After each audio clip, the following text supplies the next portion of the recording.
Est-ce que c'est lui que tu acclamé Dieu? Jésus est Seigneur. Alléluia. Amen.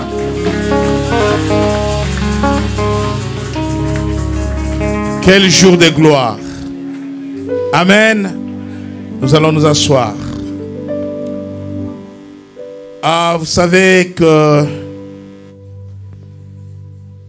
dans le cadre du séminaire de Val d'Europe, Jubilé Centre Val d'Europe, nous avons invité l'apôtre André Diba, accompagné de son épouse, maman Angèle. Un peu. Amen. Apôtre, c'est une joie pour nous de vous voir venir. Nous vous invitons sous les acclamations du peuple de Dieu. Apôtre André.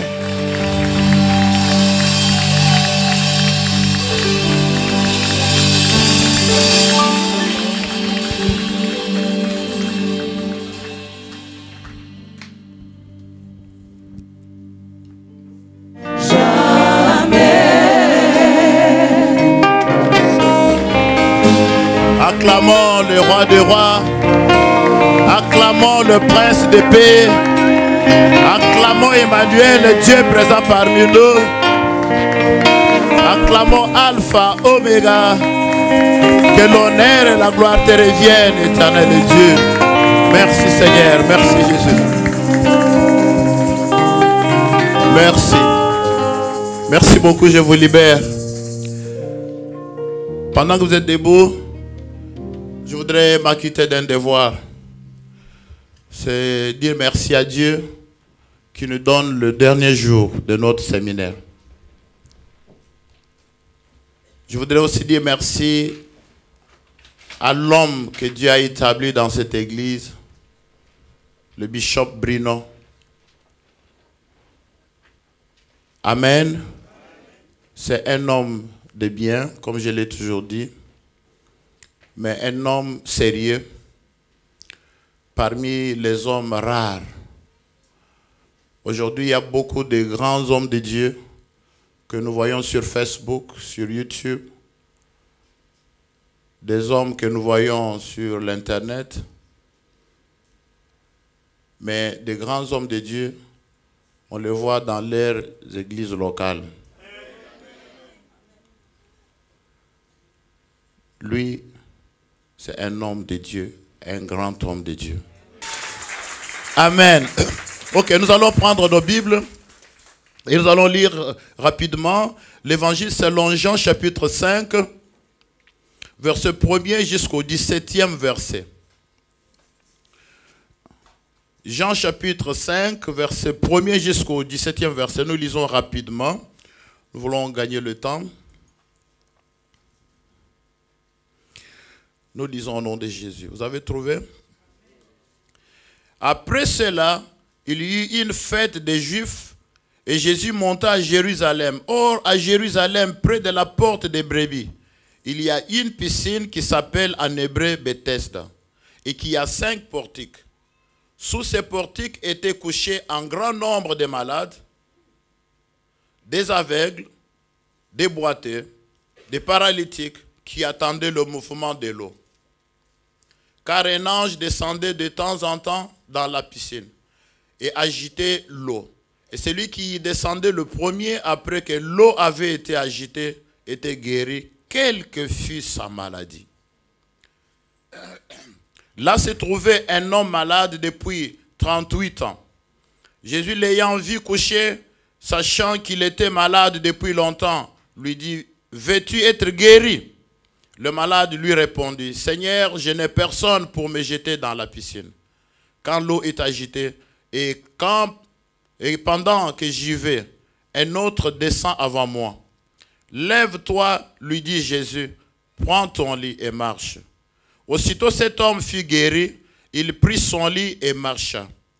C'était un jour de sabbat. Les Juifs dirent donc à celui qui avait été guéri, « C'est le sabbat. Il n'était pas permis d'emporter ton lit. » Il leur répondit, « Celui qui m'a guéri m'a dit, prends ton lit et marche. » Ils lui demandèrent, qui est l'homme qui t'a dit, prends ton lit et marche? Mais celui qui avait été guéri ne savait pas qui c'était, car Jésus avait disparu de la foule qui était en ce lieu. Depuis, Jésus le trouva dans le temple et lui dit, voici, tu as été guéri, ne pêche plus, de peur qu'il ne t'arrive quelque chose de pire. Cet homme s'en alla et annonça aux Juifs que c'était Jésus qui l'avait guéri. C'est pourquoi les Juifs poursuivaient Jésus parce qu'il faisait ces choses le jour du sabbat. Mais Jésus leur répondit, mon Père agit jusqu'à présent, moi aussi j'agis. Est-ce qu'on peut reprendre ce dernier verset? Jésus leur répondit, mon Père agit jusqu'à présent, moi aussi j'agis. Est-ce qu'on peut reprendre encore très bien? Mon Père agit jusqu'à présent, moi aussi j'agis. Que Dieu bénisse sa parole. Pouvons nous asseoir. Vivre au-delà du naturel. C'est un thème merveilleux. Et Dieu veut par ce thème que tu apprennes et que tu commences à vivre au-delà du naturel. Amen.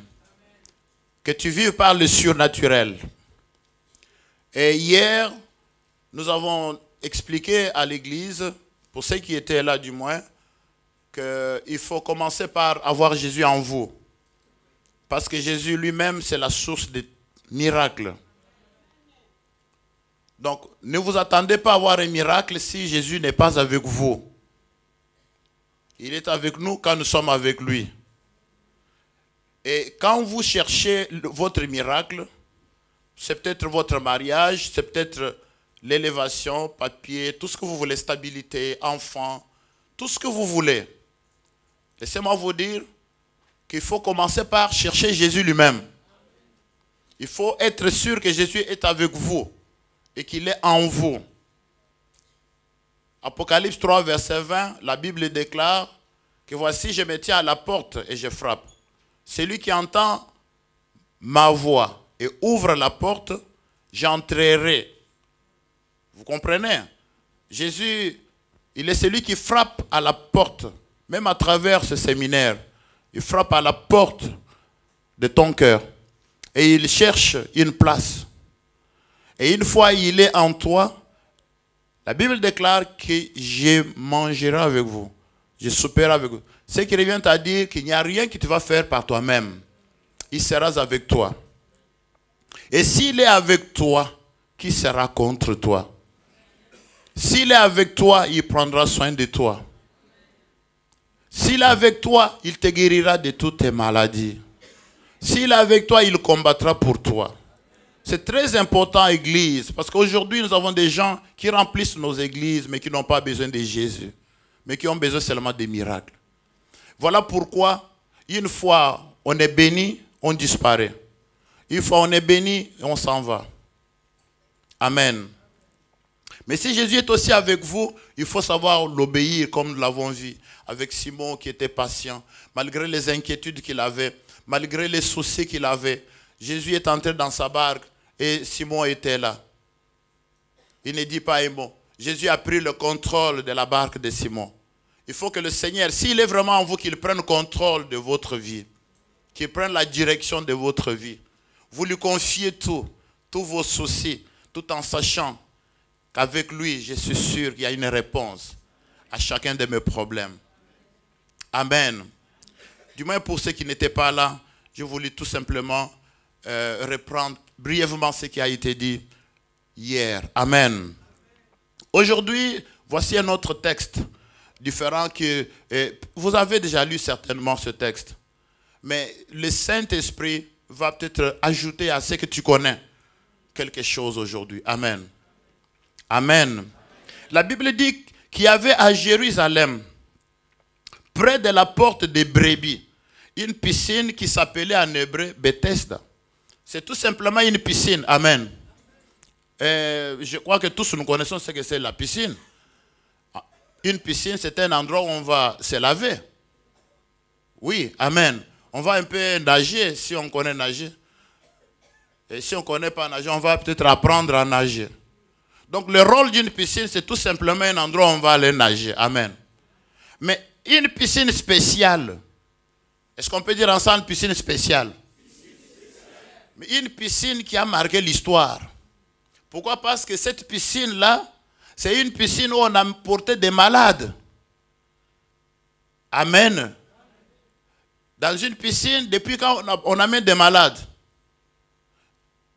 Mais cette piscine, la Bible dit qu'on y a amené des malades. Toutes sortes de malades. Les aveugles, les paralytiques. Et si c'était aujourd'hui, on pouvait amener même ceux qui ont le sida, le cancer, là-bas. Si cette piscine existait jusqu'à aujourd'hui, on allait tous à partir en Israël, à Jérusalem. Pourquoi? Parce que vous êtes malade, achetez seulement le billet et puis descendez là-bas. Et puis il y a une piscine juste à côté, à Jérusalem, tout près de la porte des brebis. Et puis vous vous faites guérir. Voilà ce qui s'est passé. Donc c'était une piscine mystique. Amen. Une piscine qui n'est pas ordinaire, mais une piscine extraordinaire. Amen. Bien-aimés dans le Seigneur, et dans cette piscine, la Bible dit qu'il y avait des portiques. Et il y avait des malades qui étaient couchés en grand nombre sous des portiques. Et cette piscine avait 5 portiques.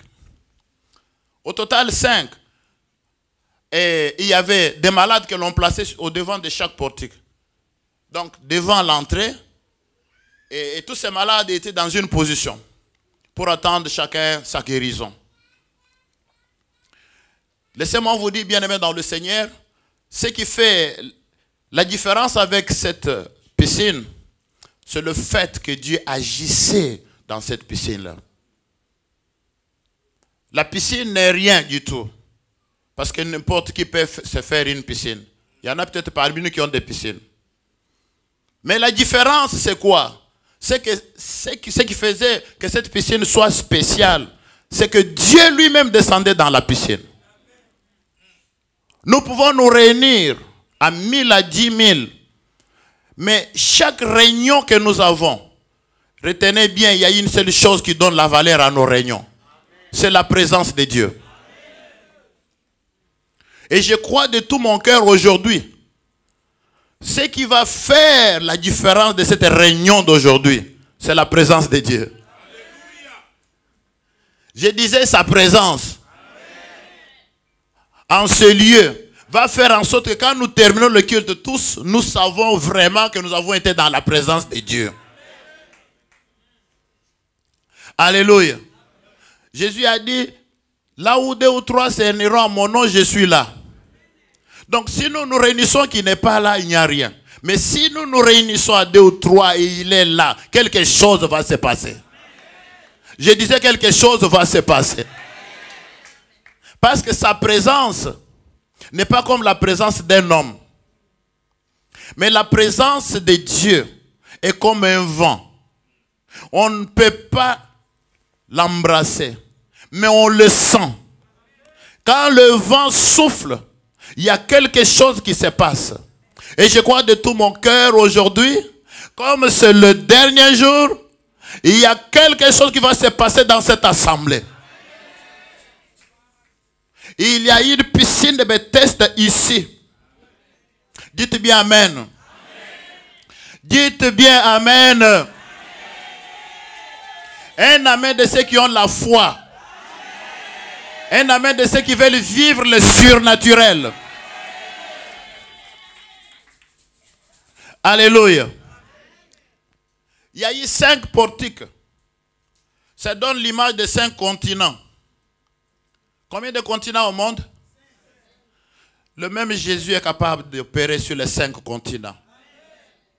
C'est pourquoi il est inutile à quelqu'un de dire, je suis l'homme de Dieu puissant. Amenez tous les malades du monde entier. Non, non. Ce n'est pas possible.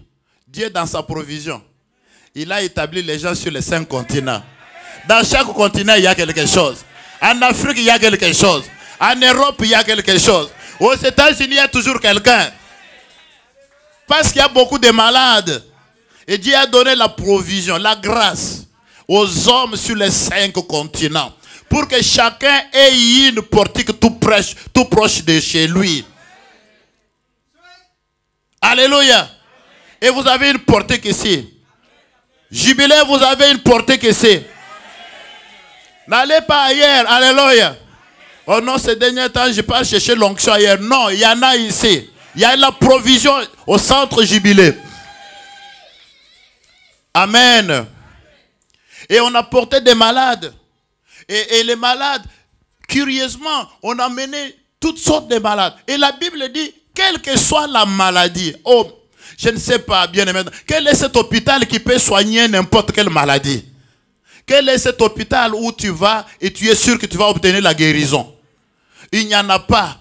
Parce que tous ces hôpitaux opèrent dans le monde naturel. Les médecins ont appris. Ils ont analysé. Ils ont la connaissance du corps humain. Mais là-bas, il y a le Créateur qui a créé le corps humain.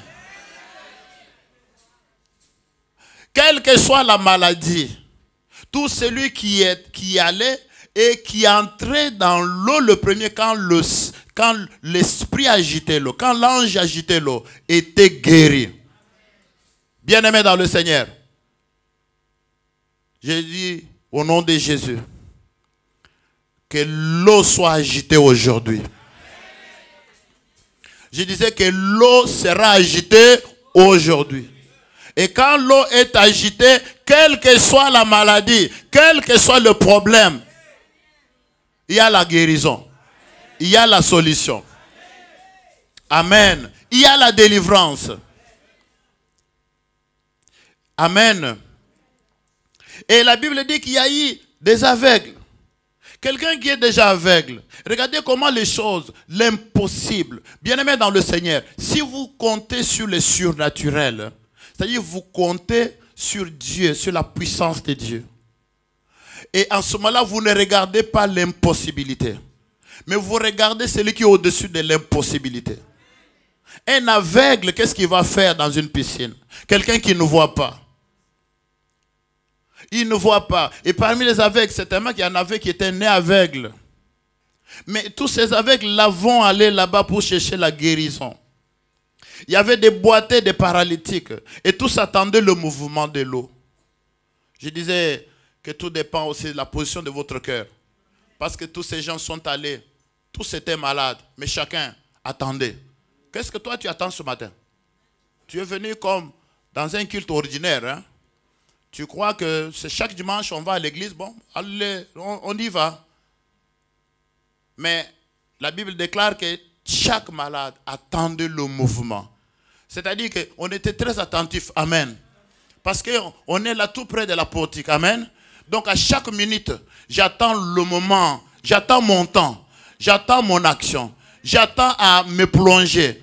Et je suis très attentif. Et je sais qu'aujourd'hui, je serai guéri. Je sais aujourd'hui, ma lèpre va partir. Je sais qu'aujourd'hui, je suis venu aveugle et je vais rentrer en train de voir. Je suis venu malade, mais je vais sortir guéri. Et voilà l'attitude que ces gens avaient. Quelle est ton attitude aujourd'hui? Amen. Vous savez, il y a des gens qui arrivent à l'église et qui oublient leur misère, leur souffrance. La plupart des chrétiens, ils souffrent chez lui à la maison. Quand il est seul dans la chambre, il pleure de sa souffrance. Parce qu'il voit sa misère défiler devant lui.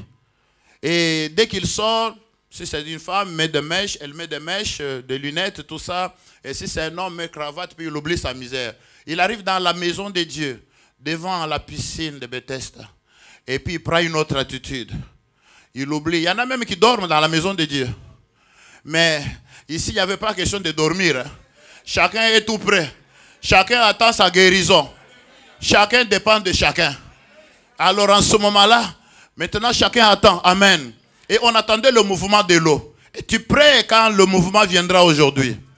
Es-tu prêt quand l'eau sera agitée aujourd'hui? Est-ce que tu es prêt pour ta guérison? Alléluia. Bien-aimé dans le Seigneur, il y en a qui deviennent même des boss à l'église, des patrons. Amen. Mais devant la parole de Dieu, écoute frère, Dieu c'est le créateur. c'est celui qui te connaît. Il connaît ma souffrance. Il connaît ma misère. Il connaît mes problèmes. Et quand je suis devant lui, je dois avoir un cœur préparé à recevoir quelque chose. Amen. À recevoir quelque chose. Et la Bible déclare que celui qui y descendait le premier, après que l'eau avait été agitée, était guéri. Quelle que fût sa maladie. Quelle que fût sa maladie. Voyez comment il est important de compter sur le surnaturel. Quelle que soit la maladie. Il y a beaucoup de gens qui ont de mauvaises nouvelles sur leur propre santé, comme ces gens. Mais là, il y avait la bonne nouvelle. C'est que là-bas, c'est quelle que soit la maladie, hein, quel que soit l'état, quel que soit le temps que la maladie a pris. Et on est guéri. Qui croit à ça? Qui croit que c'est possible? Qui croit que c'est possible encore aujourd'hui? Si ce n'est pas possible avec le naturel, avec le surnaturel, c'est possible. Il y a un Dieu qui est au-dessus de toutes choses. Il y a un Dieu qui guérit de toute maladie. Et quiconque s'est jeté le premier était guéri, quelle que soit sa maladie. Et la Bible dit maintenant qu'il y avait un homme depuis 38 ans. Lui était malade. Il était couché sur un lit. Depuis 38 ans, cela veut dire qu'il était né normal. Il marchait comme toi. Quand on dit depuis 38 ans, ce n'est pas son âge. Donc on précise bien que la maladie a commencé depuis un certain temps. Depuis un certain temps, il n'était pas né pour être paralytique. Il n'est pas né avec cette paralysie. Mais c'est une circonstance de la vie. On ne décrit pas ce qui est arrivé. Mais voilà qu'il est devenu paralytique. Le monde a voulu qu'il soit paralytique. Et il a commencé à souffrir. Mais depuis 38 ans. Et lui aussi a appris qu'il y a une piscine où si on s'y jette et on est guéri. Et il est parti et il est resté toujours paralytique. Pourquoi? Parce que la Bible déclare que chaque fois qu'il voulait se jeter, il y avait quelqu'un qui s'est jeté le premier avant lui. Amen. Vous savez, le royaume de Dieu appartient aux violents. Hein? Nous avons tous le même Dieu, sa présence est là. Mais ceux qui sont guéris, c'est seulement ceux qui sont violents. Ceux qui connaissent le temps. Amen. Ceux qui savent discerner. Ceux qui connaissent que, en tout cas, ça c'est le temps approprié pour moi d'agir. Mais lui était là, chaque fois qu'il voulait, il y a quelqu'un d'autre qui s'est jeté le premier. Mais il est resté toujours là. La bonne chose avec lui, c'est que malgré que le temps passait, mais ce monsieur ne s'est pas découragé, il était toujours là. Il attendait toujours un temps. Amen. Et la Bible déclare que Jésus, l'ayant vu coucher, sachant qu'il était malade depuis longtemps, lui dit, veux-tu être guéri? Jésus l'avait vu, sachant, il savait, il connaissait. Jésus n'a pas besoin de connaître notre passé médical. Il n'a pas besoin. Vous savez, quand vous allez chez le médecin, vous faire soigner, on vous pose des questions sur l'histoire de la famille. Si c'est le diabète, on vous dit, est-ce que ton grand-père en avait? Dans la famille, il y en a. Dès que vous dites oui, on dit, ah, c'est ce que tu as reçu. C'est ce que tu as reçu. Et dès que tu entends ça, ça t'apaise. Tu comprends que c'est la maladie de la famille. Donc ce qui est arrivé, c'est ça notre maladie de famille. Jésus ne demande pas cela. Je n'ai pas vu dans la Bible où Jésus pose des questions à quelqu'un, c'est depuis quand cette maladie a commencé. Pourquoi? Parce que lui n'en a pas besoin. Mais il connaît d'où vient ta souffrance. Il connaît d'où vient ta misère. Il connaît d'où vient ta malédiction. Mais il n'en a pas besoin. Il ne veut pas élever le diable. Il ne veut pas élever les démons de la famille. Mais Jésus veut que son nom seul soit glorifié. C'est pourquoi devant des maladies, il n'a pas demandé. Mais tout simplement, il guérit le malade. Afin que toute la gloire lui revienne à lui seul. Beaucoup de chrétiens aujourd'hui connaissent beaucoup de démons. Ils connaissent beaucoup de sorciers dans leur famille. Mais il y a une seule chose qu'ils ne connaissent pas bien, c'est Jésus. C'est Jésus qu'ils ne connaissent pas bien. Mais Jésus, sachant qu'il était malade depuis longtemps. Frère, ma soeur, Jésus te connaît. Je disais qu'il te connaît là où tu es. Jésus connaît ta souffrance. Il connaît ta misère. Il te connaît plus que toi-même. Alléluia. L'ayant vu coucher, sachant qu'il était malade depuis longtemps, lui dit, veux-tu être guéri? Veux-tu être guéri? La guérison se fait toujours avec la coopération de l'individu. Dites bien amen. Est-ce que Jésus ne connaissait pas? Il connaissait. Jésus ne savait pas qu'il était malade. Il savait qu'il était malade. Mais avant de faire quelque chose, il veut coopérer avec son cœur. L'objectif de ce message, de nos prédications, c'est pour coopérer avec votre cœur. Vous amener à comprendre votre misère. Vous amener à comprendre que vous devez laisser vos grades. Vous devez vous humilier devant ce beau nom de Jésus. Et que vous devez reconnaître que vous êtes un malheureux. Et que vous avez besoin de Jésus. Vous avez besoin de sa présence. Vous avez besoin de sa guérison. Vous avez besoin de son intervention. Vous avez besoin de surnaturel. Amen. Il était malade depuis longtemps. Mais Jésus lui pose la question, veux-tu être guéri? Donc c'est comme quelqu'un qui est pauvre et qui n'a pas de moyens. Il va voir le bishop. Le bishop le regarde comme ça. Il dit, tu veux que je te donne l'argent? Mais le bishop sait que tu n'as pas d'argent. Amen. Mais Jésus lui pose la question, veux-tu être guéri? Vous savez pourquoi? Il y a des gens qui sont malades et qui sont déjà habitués avec leur maladie. Il y a des gens qui sont pauvres mais qui sont déjà habitués avec leur pauvreté. Il y a des gens qui échouent dans la vie mais qui sont déjà habitués avec les échecs. Mais je suis venu te révolter aujourd'hui. Je suis venu révolter quelqu'un aujourd'hui. Tu es célibataire plutôt, mais tu es déjà habitué avec le célibat. Et tu trouves ça normal. Mais laisse-moi te dire, Dieu a un bon plan pour toi. Un plan de bonheur, un plan de prospérité. Dieu veut que tu sois en bonne santé. Révolte-toi. Révolte-toi par ce message. Dis, je ne mérite pas ça. Je suis un enfant de Dieu. Je suis appelé à être la tête et non la queue. Je suis appelé à dominer partout où je passe. Je suis la lumière. Je dois être suivi. Je dois être un exemple. Je dis toujours bien-aimé dans le Seigneur. Pas parce que je prêche. Mais je dis toujours que moi, André, je dis toujours que ma vie à moi doit être un modèle. Non seulement modèle en habitude. Non seulement modèle en conduite. Mais même la vie que je mène. Même la vie que je mène. Elle doit être différente parce que je suis l'enfant du grand roi. L'or et l'argent appartiennent à mon Dieu. Je ne peux pas être habitué à la souffrance. Parce que Jésus a souffert une fois pour toutes sur la croix. Afin que moi je ne souffre pas. Jésus a souffert une fois. Il a pris mes malédictions. Il a pris tout ça. Et je ne peux pas accepter de voir ça dans ma vie encore. Tu peux t'habituer même avec les démons de nuit. Chaque fois quand tu dors, voilà un mari qui arrive. Et tu trouves ça normal. Tu n'en parles même pas avec le pasteur. Tu ne parles à personne. Et tu dis, non, je crois que c'est normal. Toutes les femmes, c'est comme ça. Celui-là qui vient toujours la nuit. À qui il a donné la dot?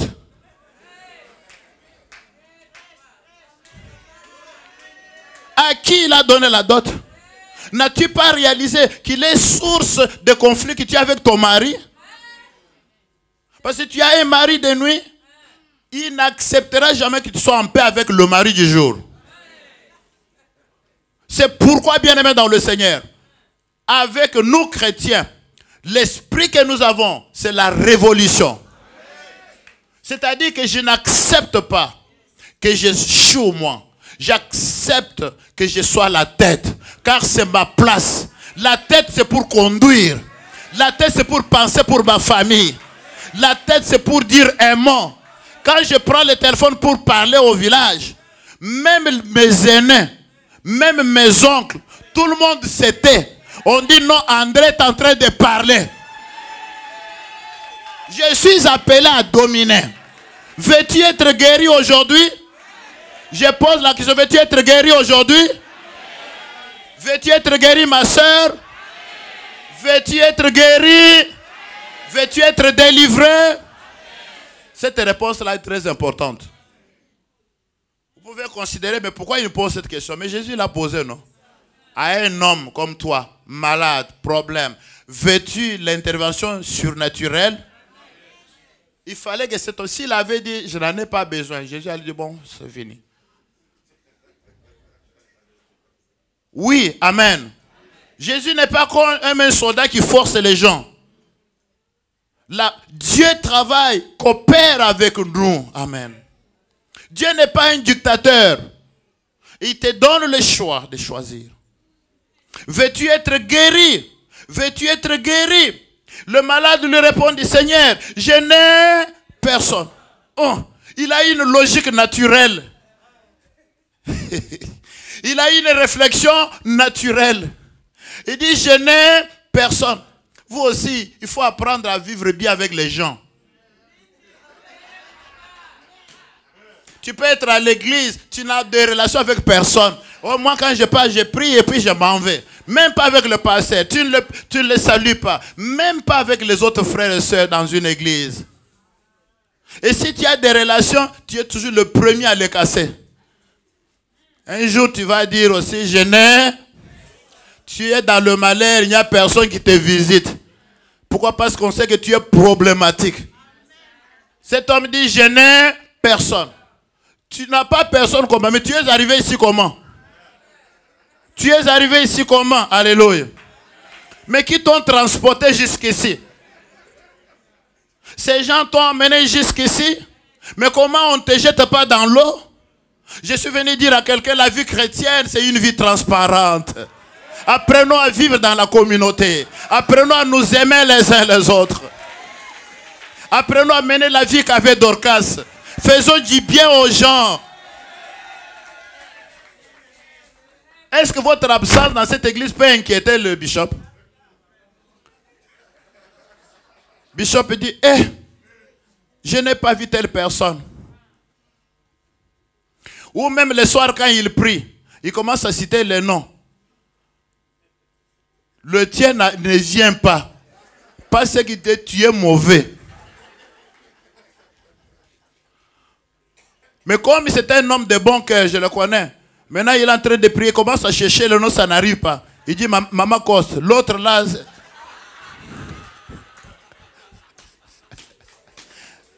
Acclamons le Seigneur. Je n'ai personne. Je n'ai personne. Alléluia. Cet homme n'a personne. Parce que pour se jeter dans l'eau, il avait aussi besoin de quelqu'un pour l'aider. Mais Jésus l'avait vu, sachant qu'il n'avait personne. Mais au lieu que lui se jette dans l'eau, mais c'est Jésus qui guérissait dans l'eau qui est venu vers lui.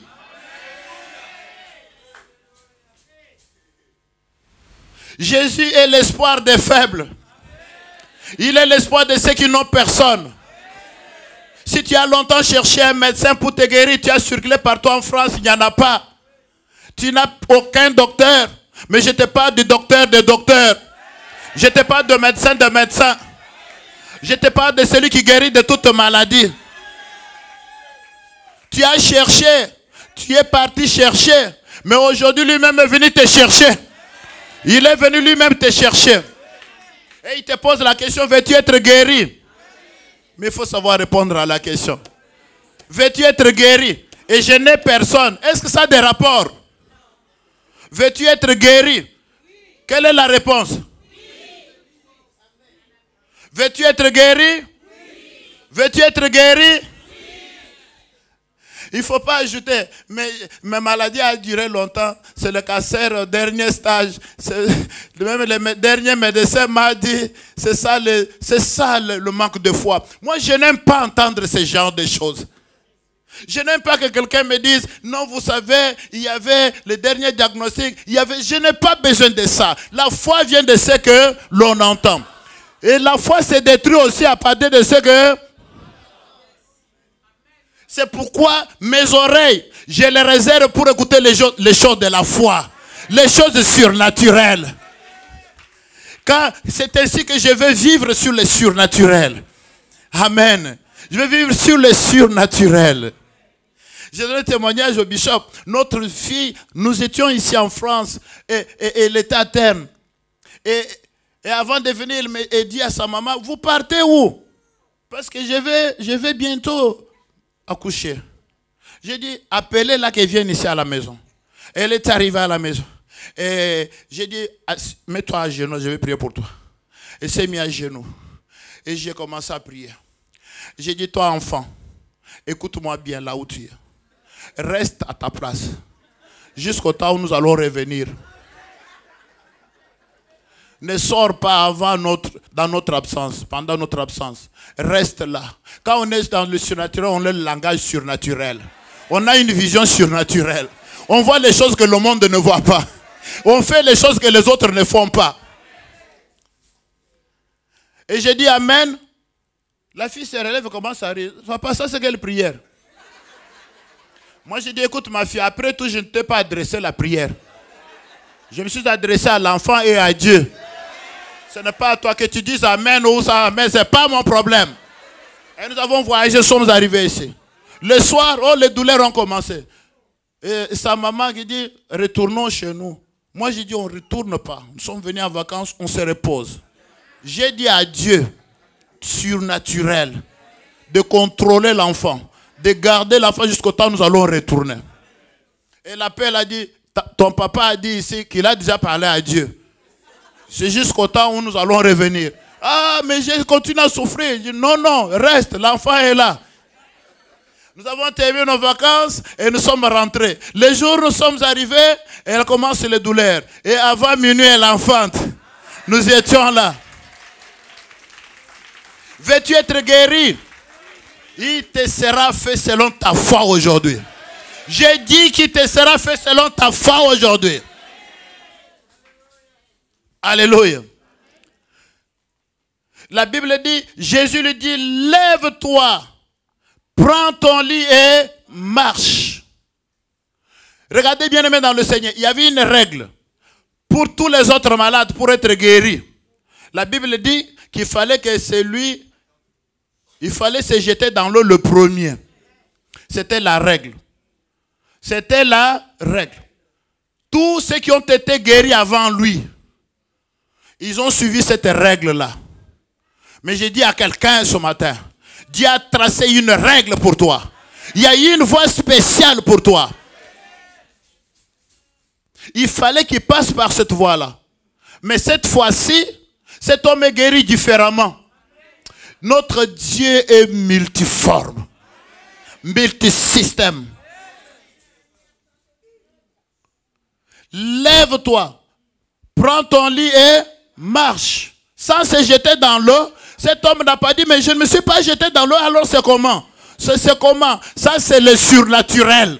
La parole qui contrôle le monde te parle. Lève-toi, prends ton lit et marche. Lève-toi, prends ton lit et marche. Cet homme pendant 38 ans qui n'a pas marché, ses jambes étaient atrophiées. Hein? Donc les jambes étaient devenues comment? Comment on dit? Faibles. Et ça aussi, comment? Rétréci, voilà. Donc, les jambes rétrécies pendant 18 ans. 38 ans plutôt. Pendant 38 ans.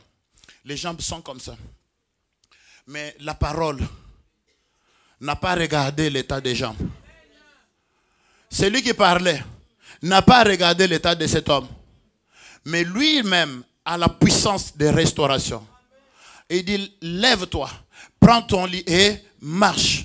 Et l'homme aussi n'a pas regardé son état. Il n'a pas dit, mais écoute, monsieur, c'est depuis 38 ans si tu ne savais pas. Et puis en plus, en tout cas, là, il faut que j'apprenne maintenant comment marcher. Parce que j'ai marché il y a très longtemps. Il me faut un bâton. Mais la parole de Dieu était plus que le bâton. Jésus dit, lève-toi, prends ton lit et marche. Et à l'immédiat, cet homme s'est levé. Et il a pris son lit et il a commencé à marcher. Tu vas marcher aujourd'hui. Tu vas marcher aujourd'hui. Tu vas marcher aujourd'hui. Tu vas marcher aujourd'hui. Acclamons le Seigneur. Lève-toi, prends ton lit et marche. La parole de Dieu est un ordre donné aux muscles, donné aux os. Parce que c'est la parole qui a créé toutes choses. Et les os devaient obéir à la parole. Cet homme n'avait pas besoin de kiné. Pourquoi? Parce que la parole est plus que kiné. Il n'avait pas besoin d'un exercice physique. Il n'avait pas besoin d'apprendre. Parce que la parole est parfaite. La parole qui a créé toutes choses.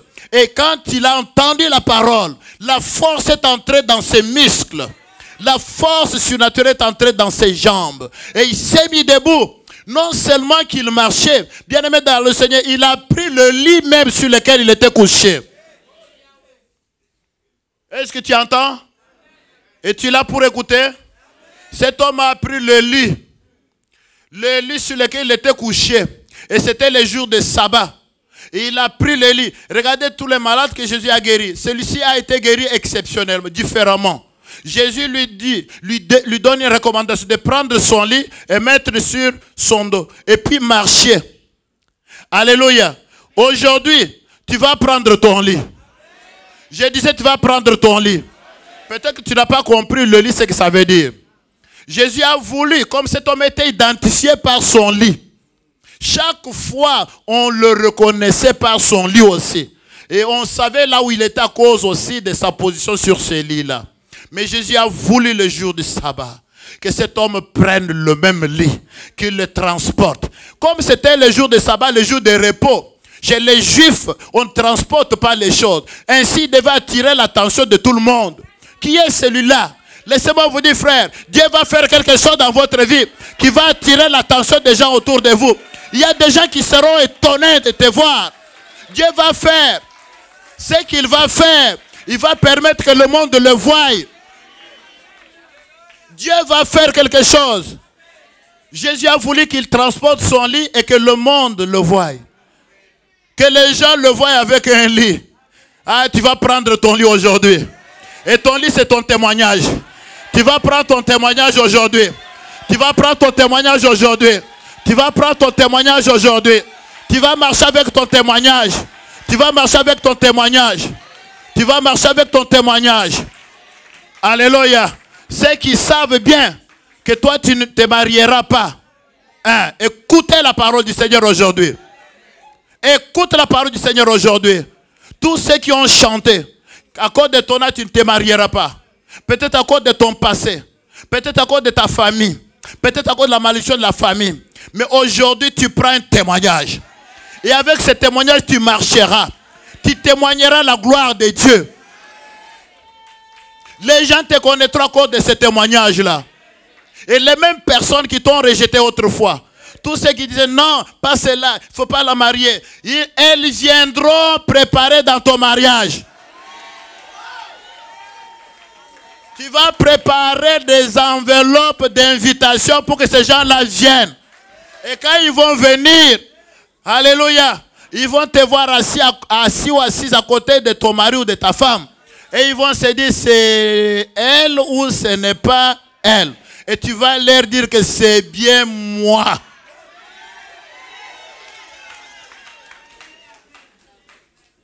Alléluia. C'est bien moi. C'est bien moi. Alléluia. J'ai quelqu'un que je respecte beaucoup. Mais une fois, je l'ai appelé pendant que j'étais en Europe. Et j'ai entendu comment il disait au téléphone. Il disait, Diba Demboujimaï. Moi, je dis, il ne connaît pas. Hein. Qu'il vienne seulement au téléphone, je vais lui dire que Diba Demboujimaï, c'est Diba de Londres. Il m'a connu à Mboujimaï. Mais il ne savait pas que Dieu me voyait ailleurs. Il y a des gens qui ont vu cet homme sur le lit. Mais ils ne savaient pas qu'ils pouvaient le retrouver. Lui-même transporter le lit. Lui qui était transporté. Lui qui dépendait des mains des hommes. Mais lui, cette fois-ci, il transporte son lit et marche. Avec les mêmes jambes. Pas béguille. La parole de Dieu est plus que des béguilles. La parole de Dieu le soutient. La parole de Dieu lui donne la force de marcher. De transporter son lit. Alléluia. Bien-aimé dans le Seigneur. Cet homme a marché. Mais il y a eu un problème avec les Juifs. Parce que c'était un jour de sabbat. Regardez-moi bien. Quand Dieu fait quelque chose, ça provoque toujours la colère des démons. Soyez aussi préparés pour confronter les pharisiens, les Juifs. Dans notre vie, il y a toujours des pharisiens, des Juifs. Dieu te bénit, tu as un mariage, ils vont se lever. Au lieu de dire, notre frère ici ne marchait pas, on le transportait tous les jours. En tout cas, nous avons longtemps souffert. Maintenant, le voilà marcher lui-même. Oh, gloire au Seigneur. Qui t'a permis? Ce qui les intéresse, c'est qui t'a permis de transporter les lits le jour de sabbat. Amen. C'est comme moi, ma femme n'est pas au monde, dit, c'est une stérile. Pourquoi André, il faut divorcer. Et puis 1, 2, 3, 4, 7 enfants commencent à dire, vous voulez remplir le monde ou c'est quoi? Oui, je suis un chrétien pratiquant, je dois remplir le monde.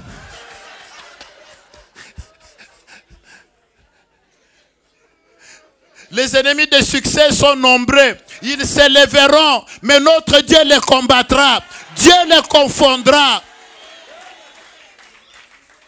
Notre Dieu les confondra. Dieu a confondu ces gens. Et ils vont s'attaquer à cet homme-là. Qui est celui-là qui t'a dit de transporter le lit? Frère, la Bible dit que cet homme ne savait même pas que c'est lui qui l'avait guéri. Comment? Oh Seigneur. Pendant 38 ans, tu ne marches pas. Et puis par après, voilà, tu commences à marcher. Et tu ne sais même pas demander, papa, dis-moi quand même ton nom, c'est comme...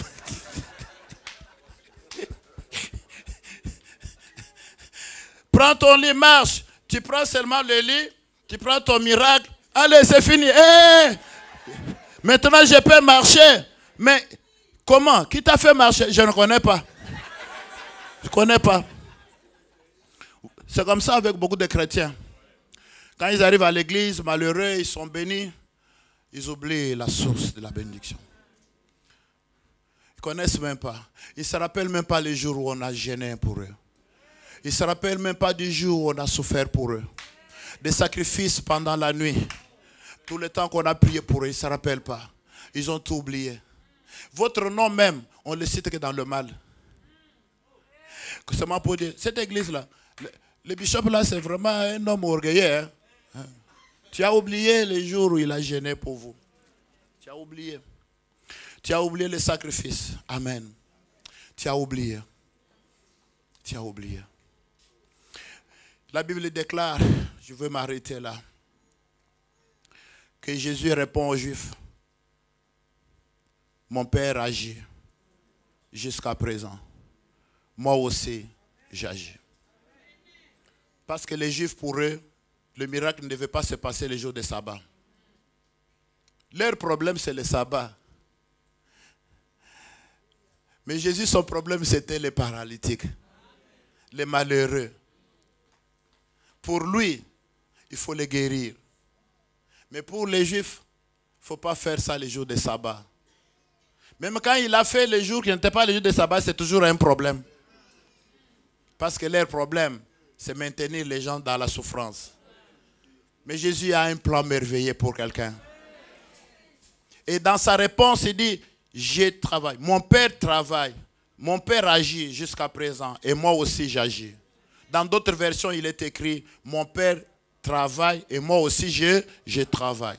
Mon Père agit. Il n'a pas dit, mon Père a travaillé. Mais il a dit, mon Père travaille. Moi aussi. Qu'est-ce qu'il voulait dire aux Juifs? Il dit, le travail que vous voyez de restauration est en train de se faire, il n'a pas de limite.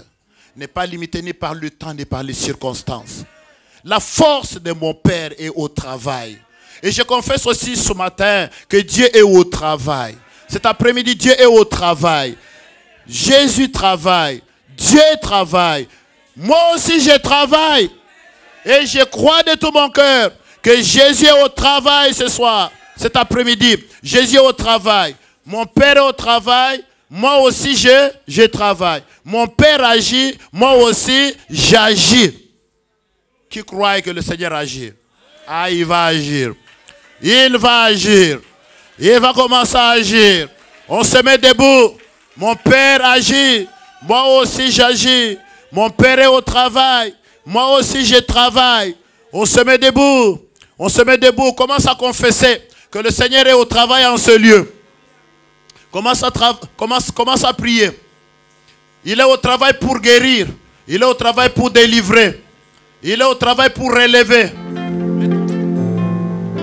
Nous avons écouté la parole de Dieu. S'il vous plaît, nos yeux sont fermés. Et soyons connectés à Dieu. Nous avons tous écouté la parole. Et le Seigneur agit. Je disais le Seigneur agit. Je disais le Seigneur travaille. Il travaille pour ta liberté. Il travaille pour ta guérison. Il travaille pour ton élévation. Il travaille pour ta délivrance. Le Saint-Esprit travaille. Dieu travaille. Dieu est au travail. Quand l'Éternel lui-même travaille pour quelqu'un, il est le Dieu des œuvres achevées. Et ce qu'il commence, il l'achève.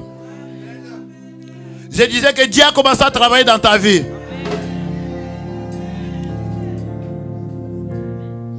Que le Saint-Esprit soit à l'œuvre. Que le Saint-Esprit soit à l'œuvre dans ta vie. Que le Saint-Esprit soit à l'œuvre dans ta vie. Je voudrais que tu sentes cela. Que tu sentes cela dans ton cœur. Que tu sentes cela dans ta vie. Dans tes pensées. L'intervention de Dieu dans ta vie. Il est au travail. Tu vas prier avec moi. Seigneur, merci. Car aujourd'hui, je sors avec mon témoignage. Aujourd'hui, je ne regarde pas à ma situation comme ce paralytique. Il n'a pas regardé à ses jambes. Il n'a pas regardé à son passé. Il n'a pas regardé à la durée de sa maladie. Mais il a écouté ta parole. Moi aussi, j'ai écouté ta parole. Aujourd'hui, je déclare que je vais marcher avec un témoignage que tu m'as donné aujourd'hui. Aujourd'hui, je déclare que je témoignerai ta gloire partout où je passerai. Parce que tu m'as donné dans ce service un témoignage de délivrance, de guérison. Au nom de Jésus. Une bonne offrande d'acclamation à l'Éternel. Que Dieu vous bénisse. Personne n'est comme lui. Personne n'est comme lui. Personne.